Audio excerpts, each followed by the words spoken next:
Selamat pagi, Bu Santi, Pak Wiji, Pak Eri, dan Pak Parlim. Di sini kami dari kelompok 3 akan mempresentasikan tema 4, yaitu pergerakan atau mobilitas. Di sini rumusan masalah yang kami buat yaitu apa saja gerakan yang ada dalam kehidupan kita. Jadi dari rumusan masalah kita dapat membuat tema kelompok yaitu pergerakan dalam kehidupan. Berikut pergerakan atau mobilitas dalam kehidupan alam. Pertama adalah gerak lurus. Contoh penerapan fisika dalam kehidupan sehari-hari dari gerak lurus adalah yang pertama, kereta api yang bergerak, yang kedua, pesawat terbang, dan mobil yang bergerak di jalan tol. Kereta api yang bergerak, pesawat terbang, mobil yang bergerak di jalan tol disebut bergerak lurus karena ketiga benda-benda tersebut memiliki lintasan dengan garis yang lurus. Juga dapat disimpulkan bahwa ada dua jenis gerak lurus dalam ketiga benda tersebut, yaitu GLBP dan GLB. GLB pada kereta api bergerak dan pesawat terbang, sedangkan GLBB pada mobil yang bergerak di jalan tol. Melingkar yang pertama adalah jarum jam dinding, roda mobil yang berputar, kincir angin, serta baling-baling pesawat. Jadi, penjelasan untuk gerak melingkar adalah suatu benda dapat kita katakan sebagai gerak melingkar seperti baling-baling pesawat, kincir angin, dan jarum jam dinding jika suatu benda bergerak dengan memiliki lintasan berbentuk lingkaran dan selalu mengelilingi titik yang sama dengan kecepatan tertentu. Di sini saya akan menjelaskan penerapan gerak parabola, di mana pada gerakan bola saat dilempar, gerakan pada peluru meriam yang ditembakkan, gerakan pada benda yang dilemparkan dari pesawat, gerakan pada seseorang yang lompat maju, dan gerakan saat orang melakukan passing bola voli. Penjelasannya, gerakan benda berbentuk parabola ketika diberikan kecepatan awal pada ketinggian tertentu dengan arah yang sejajar dengan sumbu X atau horizontal. Contoh gerak parabola pada pergerakan kehidupan jasmani dan rohani.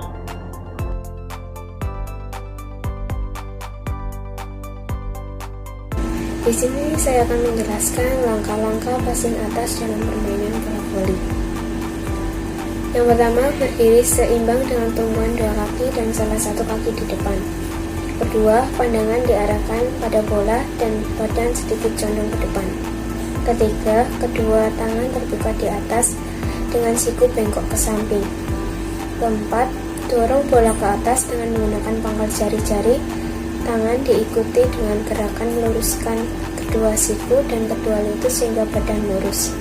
Kelima, sikap akhir merupakan gerak lanjut dari kedua lengan diikuti oleh anggota tubuh lainnya. Langkah-langkah melakukan smash. Berdiri dengan sikap melangkah menghadap net, berat badan berada di kaki depan, diawali dengan beberapa langkah kaki dengan melebar pada angka terakhir.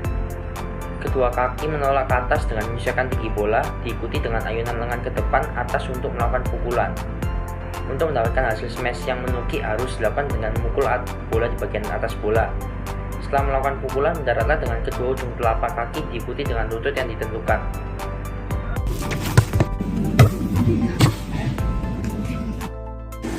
Langkah-langkah passing bawah dalam permainan bola voli.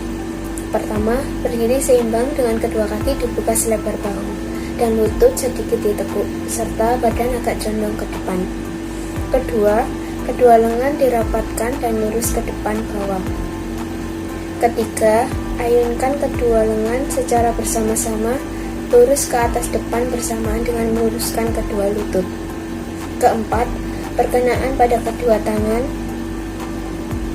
Kelima, sikap akhir adanya gerak lanjut dari lengan yang diikuti anggota tubuh lainnya.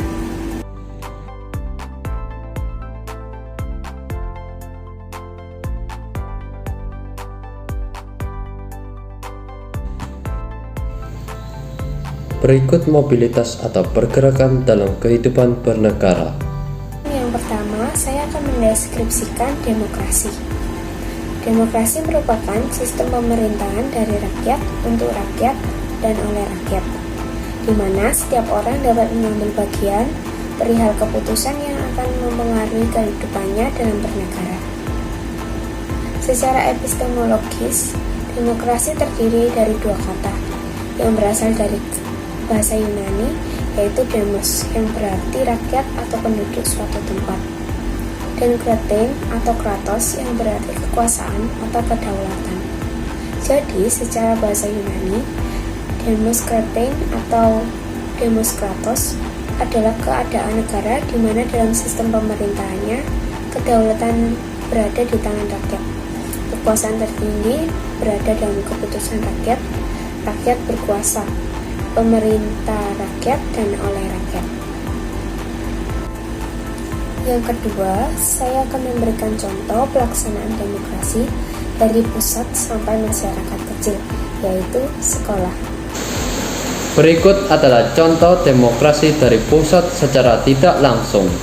Sebagai negara demokrasi yang berdasarkan hukum, pemerintah menghormati dan segera melaksanakan putusan Mahkamah Konstitusi MK nomor 91/PUU 18 tahun 2020. Saya telah memerintahkan kepada para Menko dan para menteri terkait untuk segera menindaklanjuti putusan MK itu secepat-cepatnya. Dan MK sudah menyatakan bahwa Undang-Undang Cipta Kerja masih tetap berlaku. Pemerintah dan DPR sebagai pembentuk undang-undang diberikan waktu paling lama 2 tahun untuk melakukan revisi atau perbaikan-perbaikan. Oleh karena itu, saya pastikan kepada para pelaku usaha dan para investor dari dalam dan luar negeri bahwa investasi yang telah dilakukan serta investasi yang sedang dan akan berproses tetap aman dan terjamin. Sekali lagi, saya pastikan pemerintah menjamin keamanan dan kepastian investasi di Indonesia. Berikut contoh demokrasi dari masyarakat kecil, yaitu sekolah.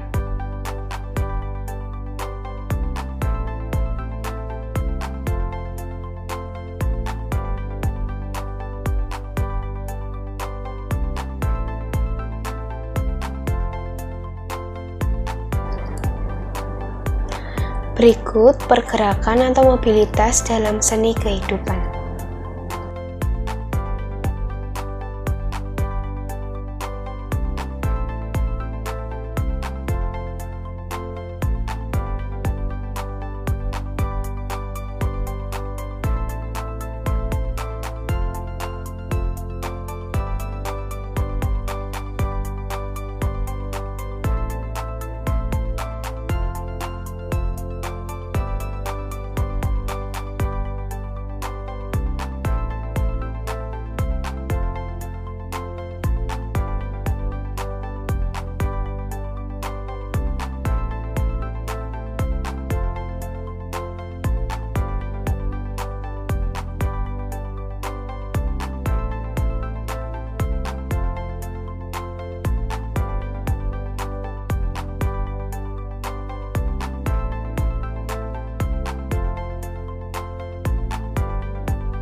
Sekian presentasi dari kelompok kami, yaitu kelompok 3 untuk PASBB tema 4, pergerakan atau mobilitas. Terima kasih.